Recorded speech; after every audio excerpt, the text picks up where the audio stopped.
Hello friends, मैं आशीष कुमार। बहुत दिनों के बाद फिर मैं आप लोगों के बीच में आज एसएससी सीजीएल 2022 का एक शॉर्ट एनालिसिस लेकर आया।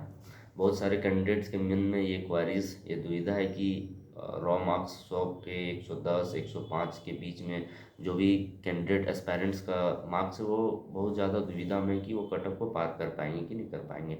तो उन सब के लिए मैं आज एक वीडियो लाया। इससे आपको एक आइडिया लग जाएगा कि आप कट ऑफ के आसपास पहुंच सकते हैं या नहीं पहुंच सकते हैं। उसके हिसाब से आप मेंस की तैयारी कर सकते हैं। अगर हम एसएससी के प्रीवियस ट्रेंड्स के बारे में देखें, 2021, 2020, 2019 सीजीएल के जितने भी एग्ज़ाम्स हुए उसमें प्री में कितने स्टूडेंट्स को सेलेक्ट किया गया था, तो उसके वैकेंसीज़ के रिस्पेक्टिव में हम अगर देखते हैं तो करीब हमें ये पता चलता है कि अप्रॉक्स 15 गुना स्टूडेंट्स को, 15 टाइम्स स्टूडेंट्स को जितनी भी वैकेंसीज होती है उससे 15 टाइम्स स्टूडेंट को प्री में सेलेक्ट किया जाता है। जैसे हम एग्जांपल में आपको बता दें, सीजीएल 2021 में करीब 7600 के आसपास वैकेंसीज थी, जिसमें 1,13,000 से ऊपर 1,14,000 बोल सकते कैंडिडेट्स को सेलेक्ट किया गया था। सीजीएल 2020 की बात करें उसमें भी 7,000 के आसपास वैकेंसी थी, उसमें भी 1,14,000 कैंडिडेट को लिया गया था। और सीजीएल 2019 की बात करें तो उसमें भी करीब 8500 वैकेंसीज एस्टिमेटेड वैकेंसीज थी स्टार्टिंग में, और उसके बाद 1,25,000 एस्पायरेंट्स को सेलेक्ट किया गया था प्री में। तो इससे हमको एक रफ आइडिया मिल जा रहा है कि एसएससी जो प्री में जितने वैकेंसीज होती है उसके अप्रॉक्स 15 टाइम्स, 15 गुना स्टूडेंट्स को सेलेक्ट करती है। तो उन 15 टाइम्स जब वैकेंसीज कम थी और उसमें जब 15 गुना कैंडिडेट्स को लिया जा रहा था, तब कट ऑफ अगर आप देखें तो 2020 का कट ऑफ देखें तो 2020 का कट ऑफ देखें तो वो भी 134-35 के आसपास रहा। 2021 में भी 130-31 के आसपास रहा। और 2019 का देखें तो जिसका कट ऑफ थोड़ा सा इम्प्रूव हुआ, दैट मीन्स कि वो नॉर्मलाइजेशन की वजह से प्रॉब्लम क्रिएट किया था। बाकी अगर देखें कट ऑफ तो 130 के आसपास रहा था। अगर इस बार की बात करें तो इस बार ऑफिशियल वैकेंसीज एग्जैक्ट हमें नहीं पता है, लेकिन हाँ 20,000 ऑफिशियल वैकेंसीज है। बहुत किसी का कहना है कि 38,000 वैकेंसीज है, बहुत लोग कह रहे हैं 30,000 ऑफिशियल वैकेंसीज है। अब एग्जैक्ट नहीं पता, लेकिन अगर हम लोग 20,000 ऑफिशियल वैकेंसीज को मान के चलते हैं तो 20,000 ऑफिशियल वैकेंसीज के अकॉर्डिंग अगर हम देखते हैं तो 20,000 का 15 गुना हो जाएगा आपका 3 लाख। मतलब प्री में एसएससी 3 लाख कैंडिडेट्स को सेलेक्ट करेगी। ठीक है, अब हम लोग आते हैं कटअप के बारे में थोड़ा सा डिस्कस करते हैं। 3 लाख कैंडिडेट को सेलेक्ट करेगी तो 3 लाख कैंडिडेट्स में अगर हम देखें कि इस बार प्री का एसएससी का एग्जामिनेशन पैटर्न चेंज होने की वजह से प्री को क्वालिफाइंग कर दिया गया। क्वालिफाइंग करने से अगर हम लोग देखें ओवरऑल एवरेज मार्क्स स्टूडेंट्स का वो डिक्रीज हुआ है, बिकॉज जितने भी टॉपर्स रहे, जो भी अच्छे कैंडिडेट्स रहे, वो उतने अच्छे से तैयारी नहीं कर पाए। आप अगर मेरा ही एक एग्जांपल ले लो, मैं एज यूजल की एक सिक्योरिटी पर्पज से मैंने फिर से सीजीएल 2022 दे दिया। कोई तैयारी नहीं थी, लास्ट का 2-3 दिन केवल जस्ट रिवीजन, मैथ के फॉर्मूले देख लिए, रिवीजन कर लिया, इंग्लिश के कुछ वॉकेब्स देख लिए। इसके बावजूद मैंने 148 के आसपास स्कोर कर लिया।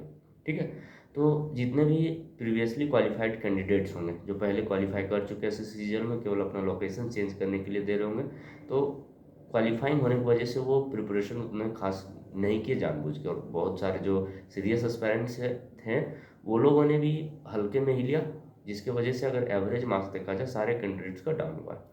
तो ये एवरेज मार्क्स डाउन होने की वजह से क्या होगा कि इसका आप अगर देखें तो इसका कटअप में भी इफेक्ट पड़ सकता है। कटअप में इफेक्ट पड़ सकता है और बहुत अच्छा खासा इफेक्ट पड़ सकता है। अगर मैं एक एनालिसिस के अकॉर्डिंग, मतलब एनालिसिस क्या बोल सकता हूँ, मैं गैस भी बोल सकता हूँ एक तरह से।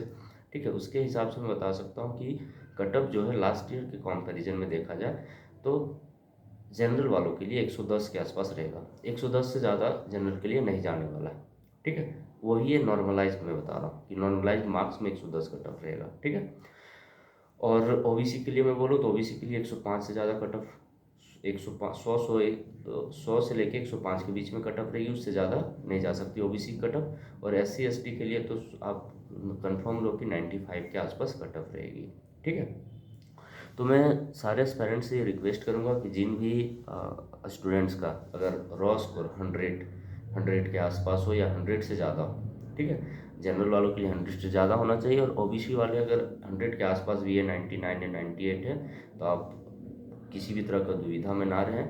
आप निश्चित हो गए मेंस की तैयारी करें, क्योंकि मेंस में इस बार थोड़ा से सेक्शंस पहले क्या होते थे, हिंदी और इंग्लिश और मैथ्स ही केवल आते थे, बट इस बार क्या हो गया कि जीएस को भी ऐड कर दिया गया, कंप्यूटर भी है और आपका रीजनिंग भी है। तो आपको इस बार क्या होगा कि थोड़ा सा मेंस में मेहनत करनी होगी और ये चारों पांचों सब्जेक्ट को अच्छे तरीके से पढ़ना होगा। और उसके तुरंत बाद आपको क्या करना होगा, टाइपिंग के लिए भी जो कंप्यूटर प्रोफिशिएंसी टेस्ट है उसके लिए भी आपको प्रिपेयर होना पड़ेगा।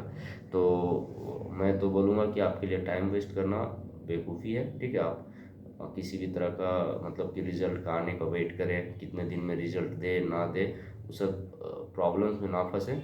और आप बेफिक्र होके, अगर इतने इतने मार्क्स अगर आपके रो आ रहे हैं जितना मैंने कट ऑफ के अकॉर्डिंग बताया, तो आप बेफिक्र होके अपना मेंस की तैयारी करें, ठीक है। और अगर बाई चांस कोई दुविधा में, कोई बाउंड्री में 98 नंबर लाया, 97 नंबर लाया, 100 नंबर के आसपास आया और थोड़े बहुत नंबर की वजह से अगर कट ऑफ नहीं भी क्लियर कर पा रहा, तो उनके लिए भी चिंता करने की विषय नहीं, क्योंकि आप अगर पढ़ ही लोगे तो कोई नुकसान नहीं होने वाला।